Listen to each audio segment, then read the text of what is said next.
राधे राधे। श्री कुंज बिहारी श्री हरिदास। प्रिय भक्तों, जैसे कि देवउठनी एकादशी आने वाली है और कई भक्त तिथि को लेके बड़े असमंजस में हैं कि व्रत 1 नवंबर को रखा जाए या 2 नवंबर को। प्रिय भक्तों, कथा श्रवण करने से पहले इस असमंजस का हम निवारण करते हैं। 1 नवंबर को प्रातः 9:12 से एकादशी तिथि का आरंभ होगा और 2 तारीख को 7:32 संध्या में समापन होगा। प्रिय भक्तों, नारद पुराण के अनुसार यदि दशमी युक्त एकादशी का व्रत किया जाए तो 1000 एकादशियों का हास अर्थात नुकसान होता है। इसीलिए कभी भी दशमी युक्त एकादशी नहीं करनी चाहिए और 1 नवंबर को 9:11 तक दशमी तिथि है। अर्थात यदि 1 नवंबर को व्रत किया जाए तो उसका फल नहीं, उल्टा 1000 एकादशियों का निष्फल होगा, क्योंकि वह तिथि दशमी युक्त है। इसीलिए उदया तिथि के अनुसार देवउठनी एकादशी का व्रत 2 नवंबर को ही किया जाना चाहिए। इसका पूरा विवरण हमें नारद पुराण में मिलता है। प्रिय भक्तों, हर वर्ष कार्तिक मास के शुक्ल पक्ष की एकादशी तिथि को देवउठनी एकादशी का व्रत रखा जाता है। श्री हरि 4 महीने की गहन निद्रा के पश्चात देवउठनी एकादशी को अब जागेंगे और भगवान भोलेनाथ से पालनहार का सारा कारोबार पुनः अपने हाथ में लेंगे और पुनः जगत के पालनहार बन जाएंगे। इस एकादशी के दिन भगवान विष्णु और माँ लक्ष्मी की उपासना की जाती है। सभी एकादशियों में ये सबसे महत्वपूर्ण एकादशी है, क्योंकि गीता में भी भगवान श्री कृष्ण कहते हैं कि उन्हें मास में सबसे अधिक कार्तिक मास पसंद है और यह एकादशी कार्तिक मास की है और देव उठनी है। इसीलिए भक्तों, इस एकादशी का अत्यधिक महत्व है। देव उठनी एकादशी के साथ ही सारे मंगल शुभ कार्य आरंभ हो जाते हैं जो 4 महीने से बंद थे। अब विवाह, लगन, घर के मुहूर्त आदि सब आरंभ हो जाएंगे। प्रिय भक्तों, देवउठनी एकादशी के दिन घर में गन्ने का मंडप सजाया जाता है और बीच में सुंदर चौक बनाया जाता है। चौक के केंद्र में भगवान विष्णु की मूर्ति या चित्र स्थापित किया जा सकता है। चौक के पास भगवान के चरण चिन्ह बनाए जाते हैं जिन्हें ढककर रखना शुभ माना जाता है। इसके पश्चात भगवान को गन्ना, सिंघाड़ा, फल और अन्य मिठाइयों का भोग लगाया जाता है और अंत में घी का दीपक जलाकर उसे पूरी रात्रि अखंड जलाया जाता है।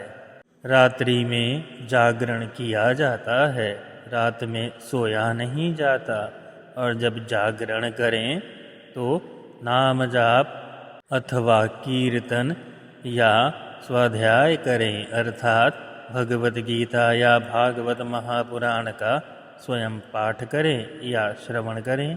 प्रिय भक्तों, जैसे कि एकादशी की तिथि 1 तारीख से ही प्रातः 9 बजे आरंभ होगी, इसीलिए 1 तारीख अर्थात 1 नवंबर से ही अन्न का त्याग कर दें।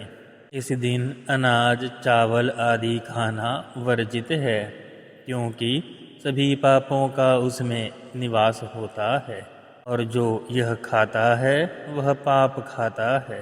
इस दिन लकड़ी के दातुन या पेस्ट से दांत साफ ना करें। किसी भी पेड़ पौधे को तोड़ना वर्जित है। एकादशी के दिन तुलसी दल भी ना तोड़ें, क्योंकि यह श्री हरि को बहुत प्रिय है। एकादशी तिथि आरंभ होने से पहले ही तुलसी दल तोड़ लेने चाहिए।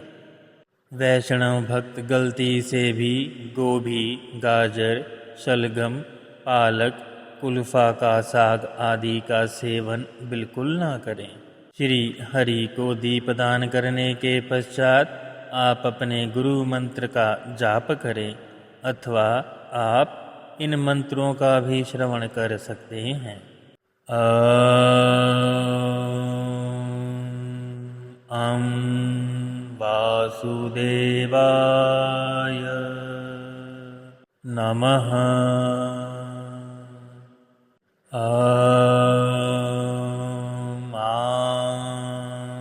संकर्षणाय नमः।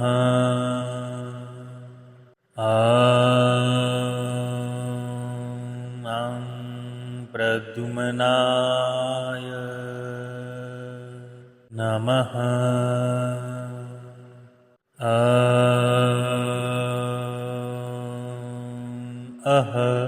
अनिरुद्धाय नमः।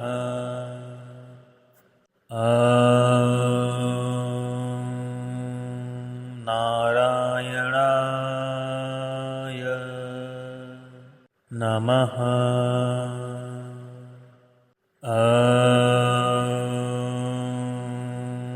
नमो भगवते वासुदेवाय।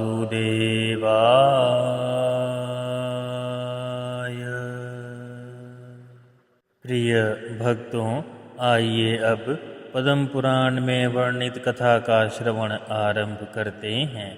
कार्तिक मास शुक्ल पक्ष की प्रबोधनी एकादशी अर्थात देवउठनी एकादशी का महात्म्य। प्रिय भक्तों, देवउठनी एकादशी को ही प्रबोधनी एकादशी कहते हैं। युधिष्ठिर ने पूछा, श्री कृष्ण, मैंने आपके मुख से रमा का यथार्थ महात्म्य सुना। मानद, अब कार्तिक शुक्ल पक्ष में जो एकादशी होती है उसकी महिमा बताइए। भगवान श्री कृष्ण बोले, राजन, कार्तिक के शुक्ल पक्ष में जो एकादशी होती है उसका जैसा वर्णन लोक सृष्टा ब्रह्मा जी ने नारद जी से किया था, वही मैं तुम्हें बतलाता हूँ। नारद जी ने कहा, पिताजी, जिसमें धर्म कर्म में प्रवृत्ति कराने वाले भगवान गोविंद जागते हैं, उस प्रबोधनी एकादशी का महात्म्य बतलाइए। ब्रह्मा जी बोले, मुनि श्रेष्ठ, प्रबोधनी का महात्म्य पाप का नाश, पुण्य की वृद्धि तथा उत्तम बुद्धि वाले पुरुष को मोक्ष प्रदान करने वाला है। समुद्र से लेकर सरोवर तक जितने भी तीर्थ हैं, वे सभी अपने महात्म्य की तभी तक गर्जना करते हैं जब तक कि कार्तिक मास में भगवान विष्णु की प्रबोधनी तिथि नहीं आ जाती।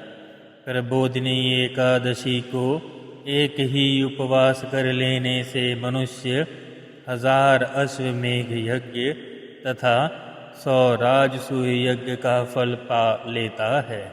बेटा जो दुर्लभ है, जिसकी प्राप्ति असंभव है तथा जिसे त्रिलोकी में किसी ने भी नहीं देखा है, ऐसी वस्तु के लिए भी याचना करने पर प्रबोधनी एकादशी उसे प्रदान करती है। भक्ति पूर्वक उपवास करने पर मनुष्यों को हरिबोधनी एकादशी ऐश्वर्य, संपत्ति, उत्तम बुद्धि, राज्य तथा सुख प्रदान करती है। मेरु पर्वत के समान जो बड़े बड़े पाप हुए हैं, उन सबको यह पाप नाशनी प्रबोधिनी एक ही उपवास से भस्म कर देती है। आहा नारायण नारायण। ध्यान से श्रवण करें भक्तों। पहले के हजारों जन्मों में जो पाप किए हैं उन्हें प्रबोधिनी एकादशी की रात्रि का जागरण रुई की ढेरी के समान भस्म कर डालता है। जो लोग प्रबोधिनी एकादशी का मन से ध्यान करते तथा जो इसके व्रत का अनुष्ठान करते हैं उनके पितर नरक के दुखों से छुटकारा पाकर भगवान विष्णु के परम धाम को चले जाते हैं। ब्राह्मण अश्वमेध आदि यज्ञों से भी जिस फल की प्राप्ति कठिन है वह प्रबोधिनी एकादशी को जागरण करने से अनायास ही मिल जाता है। संपूर्ण तीर्थों में नहाकर स्वर्ण और पृथ्वी का दान करने से जो फल मिलता है वह श्री हरि के निमित्त जागरण करने मात्र से ही मनुष्य प्राप्त कर लेता है। अर्थात भक्तों पूरी पृथ्वी का दान करने से भी अधिक फल केवल इस एकादशी को करने मात्र से मिलता है।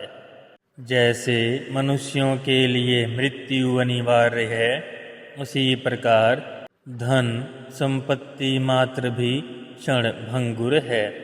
ऐसा समझकर एकादशी का व्रत करना चाहिए। तीनों लोकों में जो कोई भी तीर्थ संभव है वे सब प्रबोधिनी एकादशी का व्रत करने वाले मनुष्य के घर में उपलब्ध अर्थात मौजूद रहते हैं। अर्थात भक्तों तीनों लोकों में जो कोई भी तीर्थ संभव है जो भक्त यह प्रबोधिनी एकादशी का व्रत विधिवत करता है उसके घर में सदैव रहते हैं। अर्थात उसे सभी तीर्थों का फल सदैव मिलता रहता है बिना सभी तीर्थों पर गए। कार्तिक की हरि प्रबोधिनी एकादशी पुत्र तथा पौत्र प्रदान करने वाली है। जो प्रबोधिनी को उपासना करता है वही ज्ञानी है, वही योगी है, वही तपस्वी और वही जितेंद्रिय है तथा उसी को भोग और मोक्ष की प्राप्ति होती है। बेटा प्रबोधिनी एकादशी को भगवान विष्णु के उद्देश्य से मानव जो स्नान दान जप और होम करता है अर्थात हवन करता है वह सब अक्षय होता है। अर्थात यह कभी भी समाप्त नहीं होता, इसका कभी भी क्षय नहीं होता। जो मनुष्य उस तिथि को उपवास करके भगवान माधव की भक्ति पूर्वक पूजा करते हैं वे 100 जन्मों के पापों से छुटकारा पा जाते हैं। इस व्रत के द्वारा देवेश्वर जनार्दन को संतुष्ट करके मनुष्य संपूर्ण दिशाओं को अपने तेज से प्रकाशित करता हुआ श्री हरि के वैकुंठ धाम को जाता है। प्रबोधिनी को पूजित होने पर भगवान गोविंद मनुष्यों के बचपन जवानी और बुढ़ापे में किए हुए 100 जन्मों के पाप को चाहे वे अधिक हों या कम हों धो डालते हैं। अतः सर्वथा प्रयत्न करके संपूर्ण मनोवांछित फलों को देने वाले देवाधिदेव जनार्दन की उपासना करनी चाहिए। ब्रह्मा जी बोले, बेटा नारद, जो भगवान विष्णु के भजन में तत्पर होकर कार्तिक में पराये अन्न का त्याग करता है अर्थात किसी के भी घर का अन्न या किसी का भी भंडारा कहीं से भी आए नहीं ग्रहण करता वह चंद्रायण व्रत का फल पाता है। जो प्रतिदिन शास्त्रीय चर्चा से मनोरंजन करते हुए कार्तिक मास व्यतीत करता है वह अपने संपूर्ण पापों को जला डालता है और 10,000 यज्ञों का फल प्राप्त करता है। कार्तिक मास में शास्त्रीय कथा के कहने और सुनने से भी भगवान मधुसूदन को जैसा संतोष होता है, वैसा तो उन्हें यज्ञ, दान अथवा जाप आदि से भी नहीं होता। जो शुभ कर्म परायण पुरुष कार्तिक मास में एक या आधा श्लोक भी भगवान विष्णु की कथा वांचते हैं अर्थात पढ़ते हैं, उन्हें 100 गोदान का फल मिलता है। महामुने, कार्तिक में भगवान केशव के सामने शास्त्र का स्वाध्याय अर्थात स्वयं पढ़ना तथा श्रवण अर्थात सुनना चाहिए। मुनि श्रेष्ठ, जो कार्तिक में कल्याण प्राप्ति के लोभ से श्री हरि की कथा का प्रबंध करता है, वह अपनी 100 पीढ़ियों को तार देता है।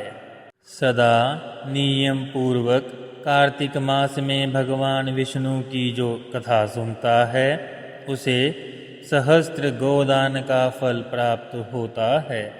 जो प्रबोधिनी एकादशी के दिन श्री विष्णु की कथा श्रवण करता है अर्थात यह कथा सुनता है, उसे 7 द्वीपों से युक्त पृथ्वी दान करने का फल प्राप्त होता है।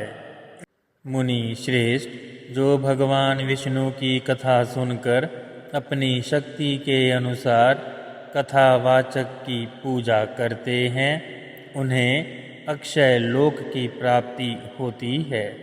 नारद, जो मनुष्य कार्तिक मास में भगवत संबंधी गीत और शास्त्र विनोद के द्वारा समय बिताता है, उसकी पुनरावृत्ति मैंने नहीं देखी। मुनि, जो पुण्य आत्मा पुरुष भगवान के समक्ष गान, नृत्य, वाद्य और श्री विष्णु की कथा करता है, वह तीनों लोकों के ऊपर विराजमान होता है।